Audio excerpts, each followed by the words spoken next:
사는 것이 힘들면 모든 게 다 전쟁입니다. 수험생들은 공부하는 게 너무 힘들면 입시 전쟁이라고 하고, 이 어려운 때에 취업의 문을 두드리는 이들은 취업 전쟁이라고 하기도 합니다. 사업이 너무 어려우니까 나라 간에도 무역 전쟁이라는 말을 쓰기도 하고, 아이를 키우는 집에서는 애들 키우는 것도 힘드니까 그것도 육아 전쟁이라고 하죠. 거기다가 코로나와 전쟁을 벌이기도 있고, 우리가 다 보면 전쟁터에 나와 있는 것 같은 생각을 떨칠 수가 없습니다. 그러나 이 세상에서 가장 치열한 전쟁터가 있다면 그것은 바로 우리 마음입니다.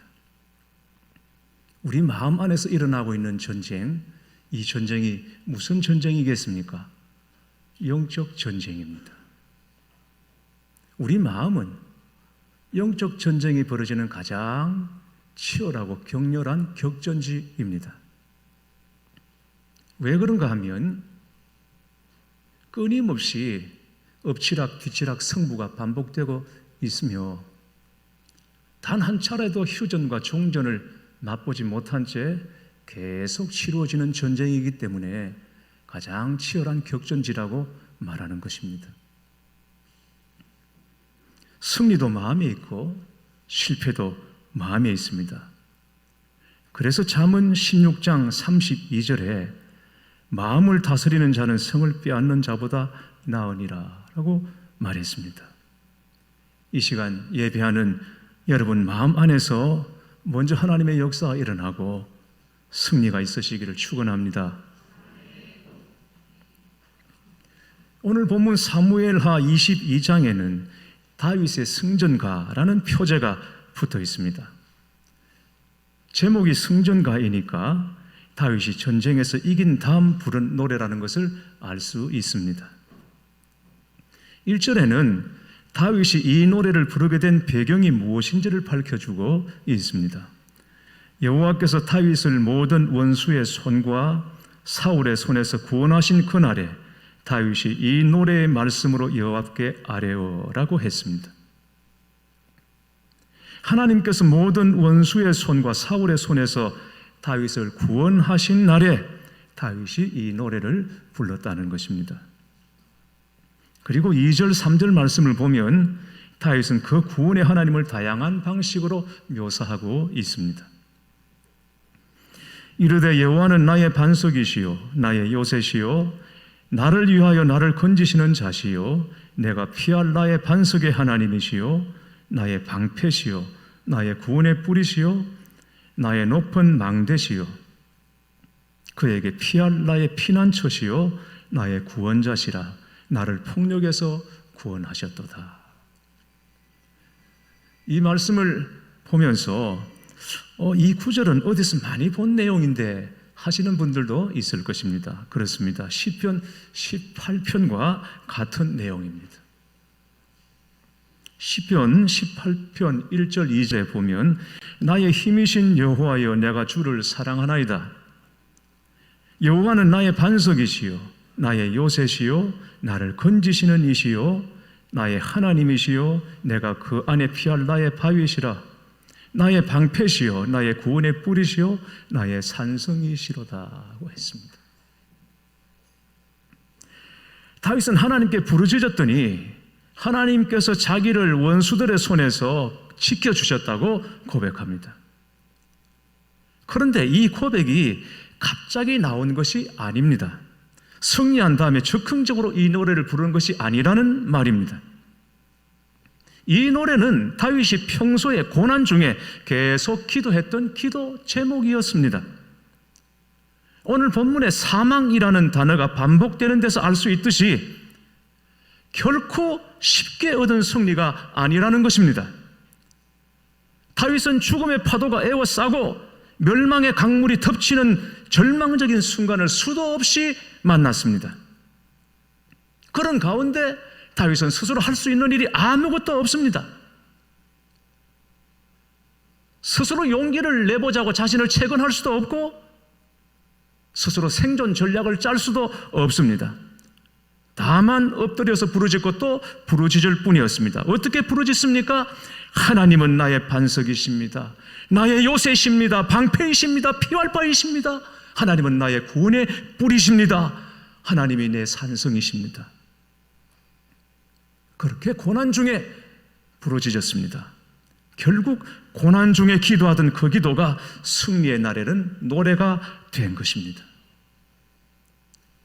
여러분, 다윗의 지팡이를 생각해 보십시오. 모세의 지팡이를 생각해 보십시오.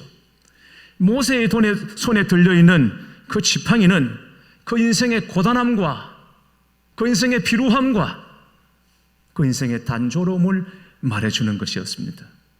그 낡고 볼품없는 지팡이는 한때 애굽의 왕자였던 사람, 세상을 호령하며 기계를 떨칠 것 같았던 사람이 어느 산골 초라한 노인으로 전락하여서 양떼와 씨름하고 있는 모세의 처지를 말해주는 상징과도 같은 것이었습니다.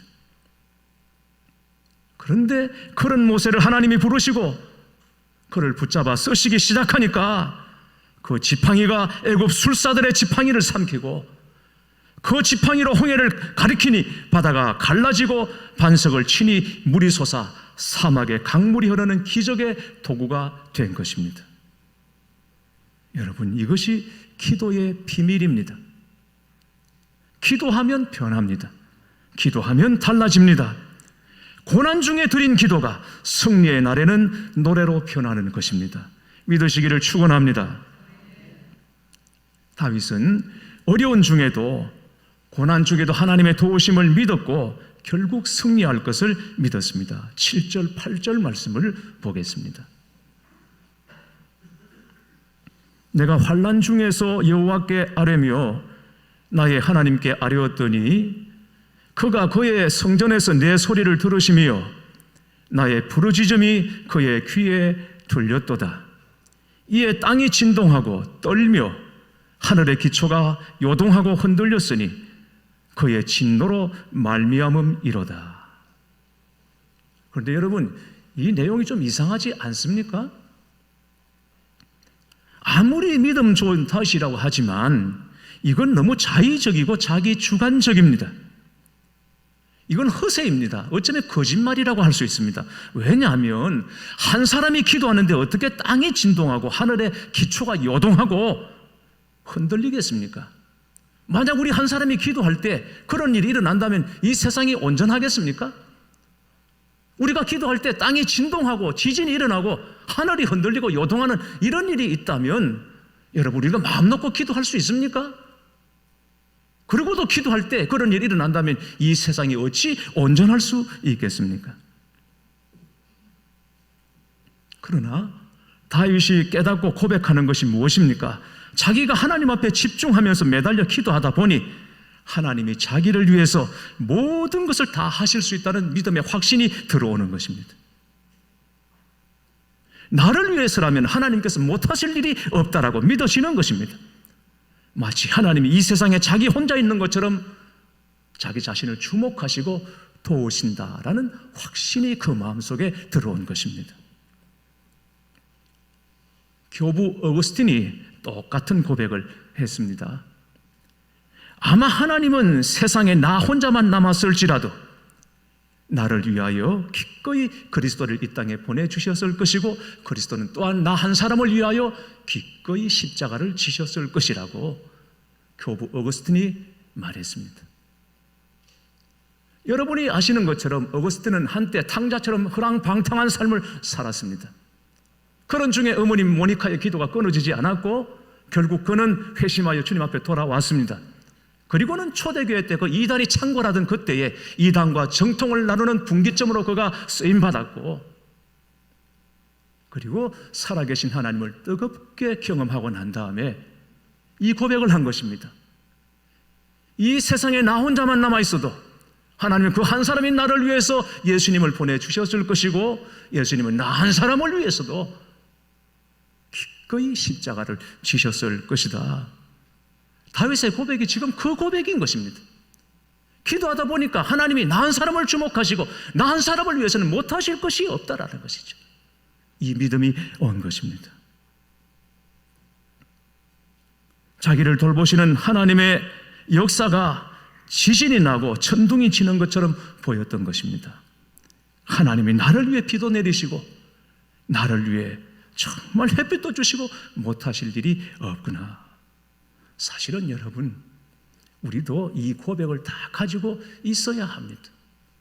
그래야 예수님을 진짜 제대로 만난 것이고 예수님을 제대로 믿고 경험하는 것이라고 할 수 있습니다. 진짜 우리가 예수님을 만나고 경험하고 나면 누구나 다 이렇게 됩니다.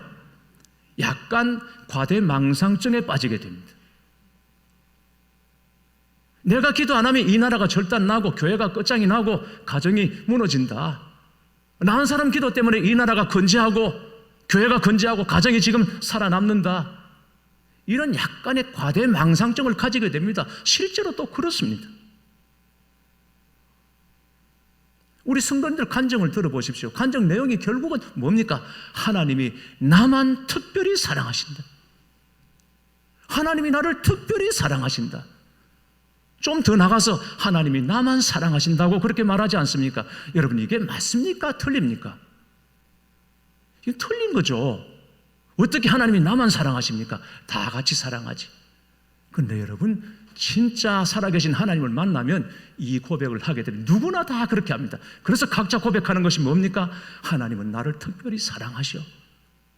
좀 더 나가면 하나님은 나만 사랑하셔. 나만 사랑하시, 다른 사람을 사랑하지 말라는 겁니까? 다 그렇게 경험해야 한다는 것이죠. 그래야 이게 예수를 제대로 믿는 것이고 제대로 경험하며 사는 것입니다. 결혼을 어떻게 합니까? 미혼 청년들 주변에 많은 형제 자매들이 있습니다. 우리 교회에도 형제 자매들이 많습니다. 오늘부터 열린 예배를 재개합니다만 이따 2시쯤에 아이들이 올 겁니다. 그러나 문제는 옆에 형제 자매들이 많아도 결혼을 못하는 이유가 뭡니까? 남자로 안 보이고 여자로 안 보인다는 겁니다. 그게 문제입니다. 그런데 그 중에 누구 하나는 아주 특별하게 보이기 시작하면 그때 비로소 썸을 타기 시작하는 겁니다. 그리고 하나님이 허락하시면 결혼도 하는 거죠. 우리가 주님의 신부가 된 것도 꼭 같지 않습니까? 하나님이 나은 사람 위해서 나무에 오르시고 죽으시고 부활하셨구나.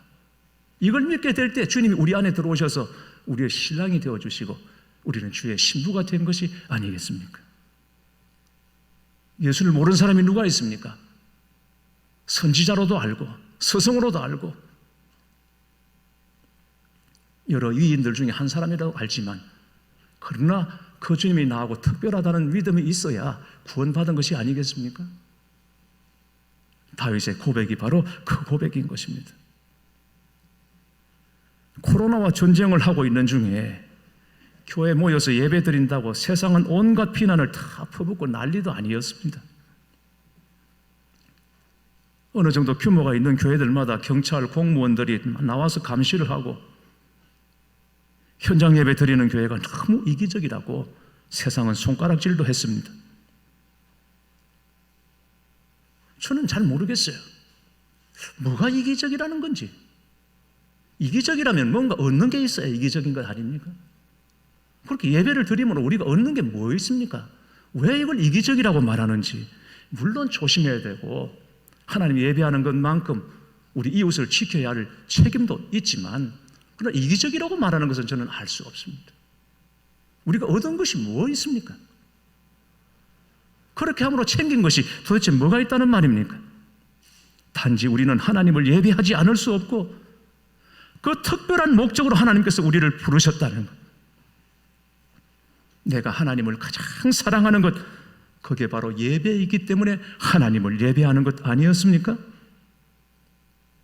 교회 나오면서 마스크를 하고 열을 재고 이름을 적고 손 소독하고 손을 하루에도 12번씩 더 씻고 우리가 언제 이렇게 살아봤습니까? 이 말이 안 되는 불편함을 감수하고라도 예배는 포기할 수 없는 것이기 때문에 여러분 나오지 않았습니까?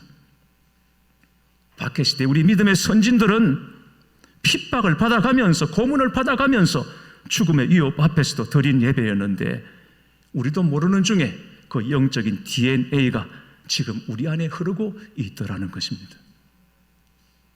그래서 믿지 않는 사람들이 이해할 수 없는 사랑도 헌신도 충성도 우리에게서 나오는 것입니다.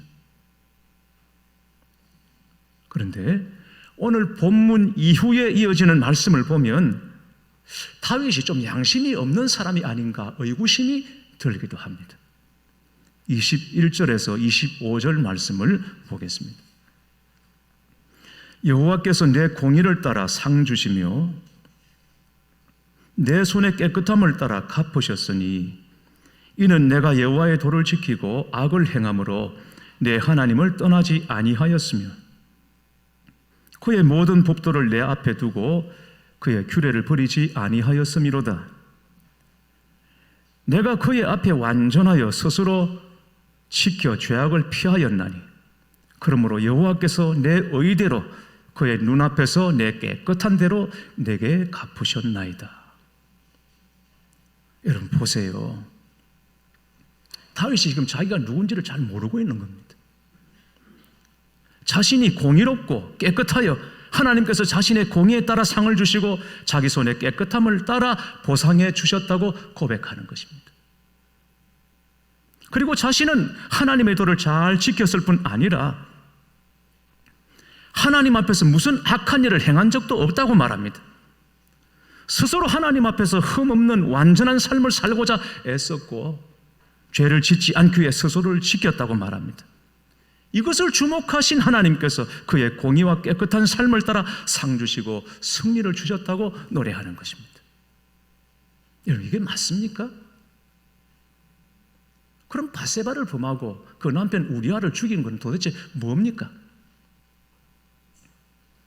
그때 다윗과 지금 이 노래를 하고 있는 다윗이 서로 다른 사람이라는 말입니까? 하나님의 은혜에 감사하고 찬양하는 것은 귀한이지만 사실을 왜곡하거나 호도하거나 모든 상황을 아전인수로 해석하는 것은 아니지 않습니까? 다윗이 과연 의롭고 깨끗하고 흠이 없는 자입니까? 우리가 아는 죄만 해도 얼마나 많은데 이런 걸 요즘 아이들은 자뻑이라고 합니다. 자뻑. 스스로 잘났다고 믿고 자신에게 반하는 것입니다. 자기 스스로 감동하는 것입니다. 자뻑, 완전 자뻑입니다. 그러나 저는 말씀을 묵상하면서 이것이 바로 다윗의 믿음이요 영성임을 알았습니다. 사무엘하 6장에 보면 하나님의 법궤가 예루살렘으로 들어올 때 다윗이 얼마나 기뻐했는지를 여러분 보셨죠? 법궤가 들어오는 행렬에서 춤을 추면서 아래 옷이 다 내려가는 줄도 모르고 정신없이 춤을 추었습니다. 그때 그 모습을 아내 미갈이 창틈으로 내다보면서 힐난합니다. 이스라엘 왕이 오늘 어떻게 영화로우신지 방탕한 자가 염치 없이 자기의 몸을 드러내는 것처럼 오늘 그의 신복의 계집종의 눈앞에서 몸을 드러내셨도다. 부끄럽다. 나 정말 창피하다. 당신 아내라는 게, 당신이 내 남편이라는 게 너무 부끄럽다. 이렇게 비아냥거리고 비난할 때 다윗이 뭐라고 말합니까? 내가 여호와 앞에 뛰놀리라. 내가 여호와 앞에서 뛰놀리라. 다윗은 하나님 앞에서 일국의 왕이 아니라 어린아이였던 것입니다. 어린아이는 좋고 싫음이 분명합니다. 다윗은 하나님의 은혜도 크게, 용서도 크게, 사랑도 크게, 하나님의 역사도 크게, 다 크게 보고 크게 감동하고 크게 고백하는 사람이었습니다. 그래서 무서운 죄와 허물과 약점이 있었지만 눈물로 회개하고 난 다음에는 다시 하나님의 용서와 사랑을 확신하고 고백한 대로 살기로 결단하고 그리고 선포하고 자신을 맡기는 것입니다.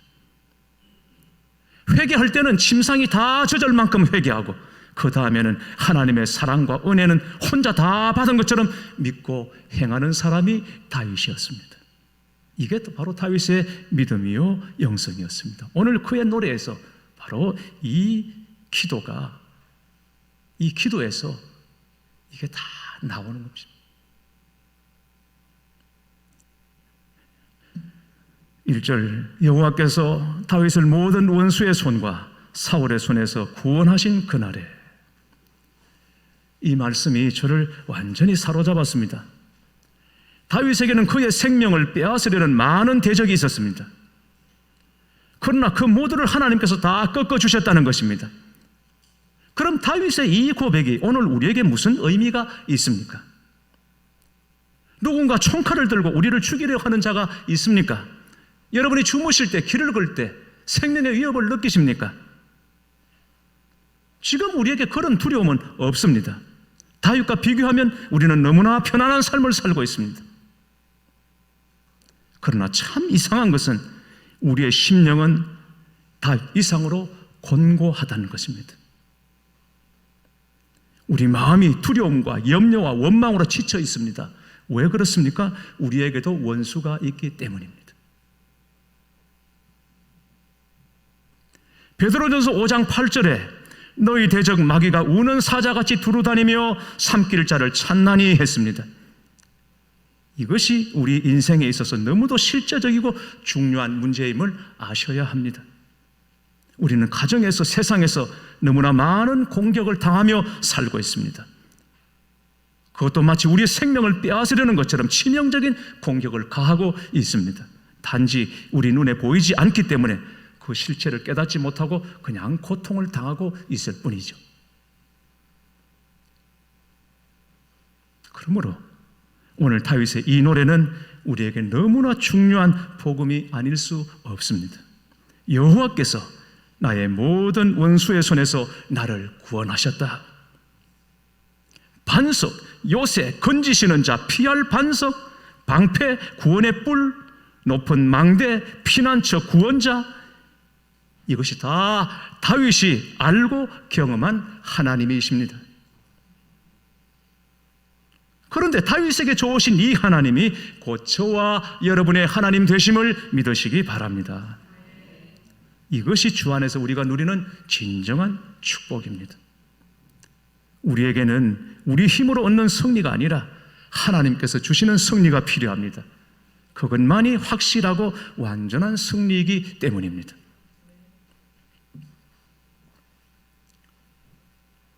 어느 목사님이 막 결혼한 신혼부부 성도 가정에 신방을 갔더니 편지 한 장을 내미는 것입니다. 하나님께 쓴 편지였습니다. 하나님, 요즘 아파트 전셋값이 너무 올라 집 얻기가 어렵습니다. 제 기도 제목은 부모님 도움 없이 오직 하나님 도움으로 신혼집을 마련해 결혼하는 것입니다. 이 기도를 드리면서 쥐꼬리만한 월급에서 11조와 감사헌금을 하며 하나님을 섬겼습니다. 친구들은 저를 미친놈이라고 했지만 저는 원래 하나님의 돈이니 하나님께 돌려드리는 것뿐이야 라고 대답해 주었습니다. 하나님은 제게 절약과 저축을 시키셨고 제 작은 것에 축복을 더하셨습니다. 많은 어려움이 있었지만 얼마 전 부모님 도움이나 대출 없이 오직 하나님의 도우심으로 작은 아파트를 샀습니다. 비웃던 친구들도 하나님이 진짜 있긴 있는가 보다 하며 축하해 주었습니다. 제 기도를 들으신 하나님을 찬양합니다. 이제 저 장가 갑니다. 자수성가 아닌 예수성가 이루겠습니다.